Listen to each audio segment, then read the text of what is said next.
左腦裏的雞蛋，阿 Ben。標題中嘅雞蛋係指喺我左腦裏面嘅一粒良性腫瘤，尺寸足足有一隻雞蛋咁大。其實唔止一粒㗎，我仲有一粒好似蓮子咁大嘅腫瘤，深藏喺我右腦連結嘅中央位置。但由於相對比較細，我早已經習慣當佢唔存在。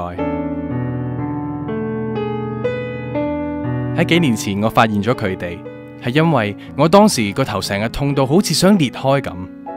咁啱又安排咗例行嘅身體檢查，醫生順便幫我進行腦掃描嘅時候發現嘅。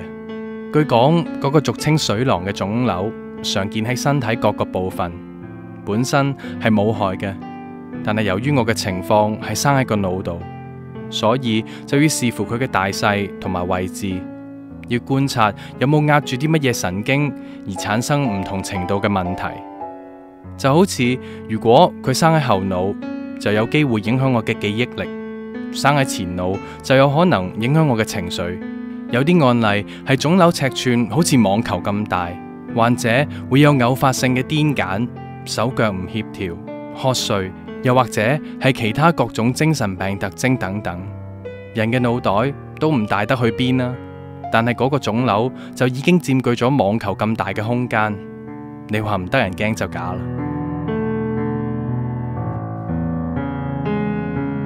由於切除手術牽涉到開腦，風險相當高，所以醫生一般主張，如果生活唔受到太大影響嘅話，就由佢存在。但係就要做定期嘅觀察，睇下佢有冇變得越嚟越大，又或者移位，睇下佢有冇造成更大嘅影響。所以喺冇佢辦法嘅情況底下，我只可以當我左腦嘅雞蛋唔存在。醫生話嗰兩粒水囊已經跟咗我幾十年啦，左邊較大嘅經長年累月之下，已經將左腦擠出一個好似雞蛋咁大嘅空缺。人哋話左腦係掌管數學同埋邏輯嘅，或者就係嗰個空缺導致到我幾十年嚟啲數學都係咁水皮啩。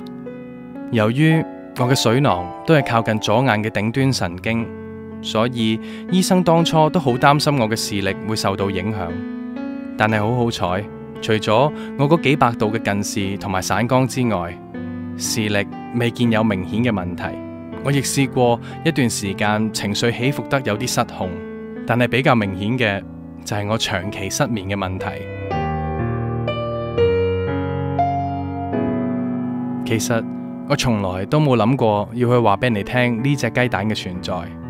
所以除咗屋企人之外，我都冇乜點樣話過俾人知。第一，因為就算我講咗俾人哋聽，佢嘅情況都唔會好轉得去邊㗎啦。第二，有啲人有可能因為我繪形繪聲嘅形容而感覺到不安。第三，我並唔屬於呢一個乜嘢都中意分享嘅世代。我嘅成長係深受中國人報喜不報憂嘅習慣影響，所以好怕講埋呢啲唔吉利嘅說話。但係點解我而家又要講？全因為之前嚟自家姐嘅一個電話。細佬啊，你可唔可以將你製作嗰啲 figure 公仔同埋 figure 動畫影片嘅 link 一次過用 email send 晒俾我啊？冇問題啊，但係你用嚟做咩啊？冇咩，只係我隔籬屋嘅一個小妹妹，佢同你一樣都有腦瘤，聽講醫生診斷佢有學習障礙，所以喺學校入面嘅成績唔係太好，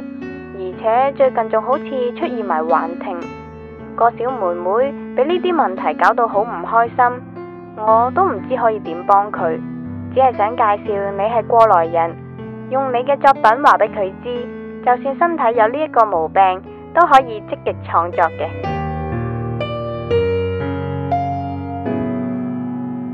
呢個就係我生平第一次感覺到我左腦嘅雞蛋加埋我嘅創作對人所發揮出嚟嘅影響力。